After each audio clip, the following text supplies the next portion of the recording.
మరో బ్రేకింగ్ చూస్తున్నాం. మద్యం కుంభకోణం కేసులో అరెస్ట్ అయిన వైసీపీ నేత చెవిరెడ్డి భాస్కర్ రెడ్డిని విజయవాడ సిట్ కార్యాలయానికి తీసుకువచ్చారు. లిక్కర్ కేసులో చెవిరెడ్డిని విచారించనున్నారు సిట్ అధికారులు. చెవిరెడ్డితో పాటు వెంకటేష్ నాయుడిని కూడా విచారించనున్నారు. విచారణ తర్వాత ఏసీబీ కోర్టులో హాజరుపరచనున్నారు సిట్ అధికారులు.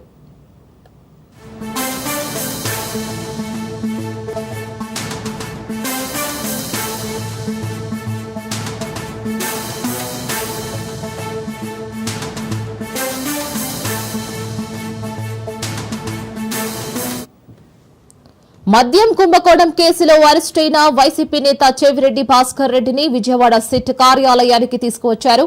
లిక్కర్ కేసులో చెవిరెడ్డిని విచారించనున్నారు సిట్ అధికారులు. చెవిరెడ్డితో పాటు వెంకటేష్ నాయుడిని కూడా విచారించనున్నారు. విచారణ తర్వాత ఏసీబీ కోర్టులో హాజరుపరచనున్నారు సిట్ అధికారులు.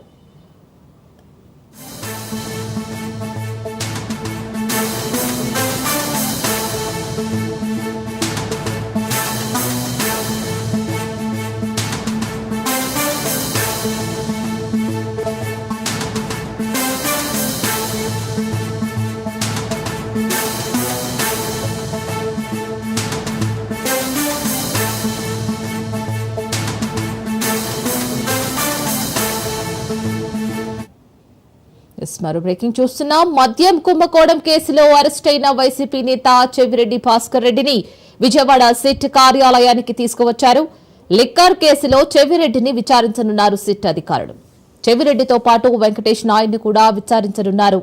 విచారణ తర్వాత ఏసీబీ కోర్టులో హాజరుపరచనున్నారు సిట్ అధికారులు.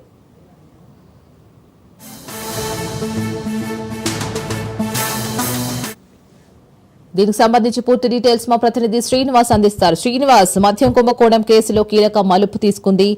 వైసీపీ నేత చెవిరెడ్డి భాస్కర్ రెడ్డి సిట్ అధికారులు విచారిస్తున్నారు. ఈ విచారణలో ఎటువంటి విషయాలు బయటకు వచ్చే అవకాశం అయితే ఉన్నాయి?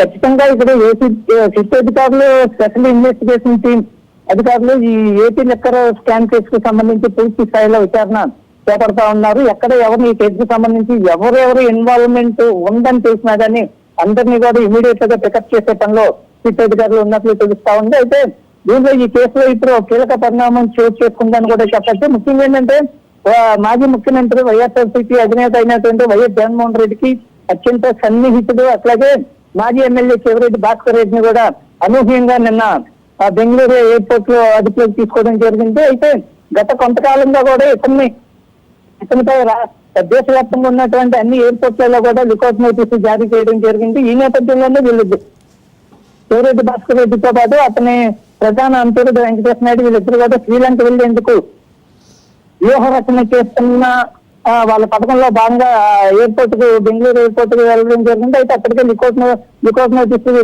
ఇతనిపై ఉండడం వల్ల ఇమీడియట్ గా కూడా ఇమిగ్రేషన్ అధికారులు వీళ్ళిద్దరిని అదుపులోకి తీసుకోవడం జరిగింది. అదుపులోకి తీసుకున్న తర్వాత ఎయిర్పోర్ట్ పోలీసులకు తరలించి సిట్ అధికారులు, విజయవాడలో సిట్ అధికారులకు వీళ్ళు సమాచారం ఇవ్వడం జరిగింది. అయితే దీనిలో భాగంగానే సిట్ అధికారులు నిన్న బెంగళూరు వెళ్ళిన తర్వాత వీళ్ళిద్దరిని కూడా అదుపులోకి తీసుకోవడం, అలాగే కొద్దిసేపటి క్రితం రోడ్డు మార్గంలో విజయవాడకు సిట్ కార్యాలయానికి తీసుకురావడం జరిగింది. ప్రస్తుతం అయితే వీళ్ళిద్దరూ కూడా సిట్ అధికారులు విచారణలో ఉన్నారు. సిట్ అధికారులు వీళ్ళిద్దరిని కూడా పూర్తి స్థాయిలో విచారణ చేస్తా ఉన్నారు. ఇప్పటికే చెవిరెడ్డి భాస్కర్ రెడ్డి కుటుంబ సభ్యులు కూడా సిట్ కార్యాలయానికి చేరుకోవడం జరిగింది. కానీ ఎవరిని కూడా లోపలికి వెళ్ళేసే పరిస్థితి అయితే ఇక్కడ లేదు. మరోవైపు దీనికి సంబంధించి ఏపీ లిక్కర్ స్కామ్ కేసుకు సంబంధించి ఇతనికి ఏంటి సంబంధం, చెవిరెడ్డి భాస్కర్ రెడ్డికి ఎలాంటి సంబంధం ఉందనే పనులు మనం చూసినట్లయితే ఈ కేసులో ప్రధాన నిందితుడు A1 గా ఉన్నటువంటి కేశిరెడ్డి రాజశేఖర్ రెడ్డి నుంచి అనేక దఫాలుగా ఇతనికి చెవిరెడ్డి భాస్కర్ రెడ్డికి నగదు బదిలీ అయిందని కూడా సిట్ అధికారులు ఇప్పటికీ ఒక నిర్ధారణకు రావడం జరిగింది. గతంలో 2024 ఎన్నికల్లో ఉన్నటువంటి ఎన్నికల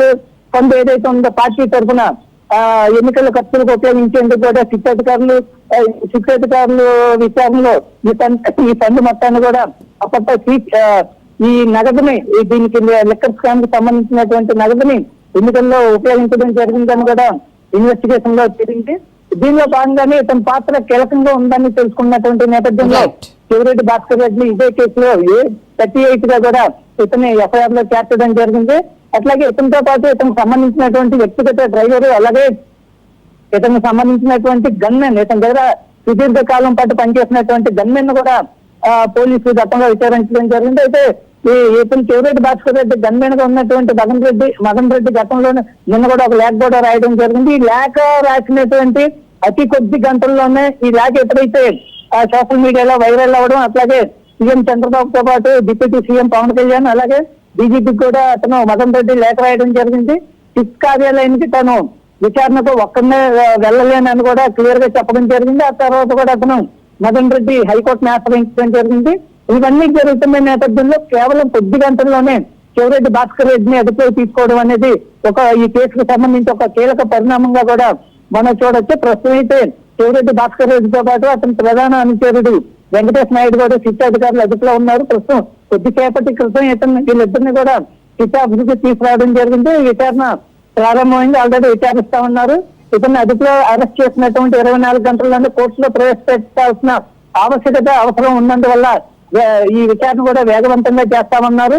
తర్వాత ఏపీ విచారణ పూర్తయిన తర్వాత అంటే రేపు ఉదయం వరకు అవకాశం ఉంటుంది విచారణ చేయడానికి. విచారణ పూర్తయిన తర్వాత ఏపీటీ కోర్టులో హాజరుపరిచే అవకాశాలు కూడా కనిపిస్తా ఉన్నాయి. Right Srinivas, thank you for the update.